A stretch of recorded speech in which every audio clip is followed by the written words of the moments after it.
காவேரி நீர் என்பது நாம் கர்நாடகத்திடத்திலோ ஒன்றிய அரசிடத்திலோ அல்லது காவேரி நீர் மேலாண்மை வாரிய இடத்திலோ நாம் பிச்சை கேட்கிற விஷயம் அல்ல.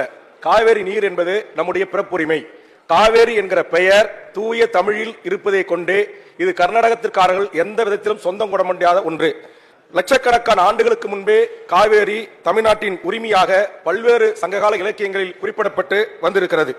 இந்த வரலாற்று உரிமை கொண்ட தமிழ் இனம் இன்றைக்கு அண்டை மாநிலத்தில் குடிநீருக்காகவும் டெல்டா மாவட்டத்துடைய விவசாயிகளின் வாழ்வுரிமைக்காகவும் நாம் ஒவ்வொரு முறையும் சட்டமன்றத்தில் தீர்மானம் நிறைவேற்றுவதும், இங்கு நீர்ப்பாசனத்துறை அமைச்சர், மாண்புமிகு முதலமைச்சர் தலைமையிலான குழுக்கள் ஒன்றிய தலைமை அமைச்சர்களை சந்திப்பதும், நீர் மேலாண்மை வாரியத்திடம் முறையிடுவதும், அதையும் தாண்டி இந்த நாட்டினுடைய உச்சபட்ச அதிகார மையமாக இருக்கின்ற உச்சநீதிமன்றத்தில் முறையிடுவதுமாகவே கடந்த 70 ஆண்டு கால சுதந்திர இந்தியாவின் வரலாற்றில் நாம் செய்து கொண்டிருக்கிறோம்.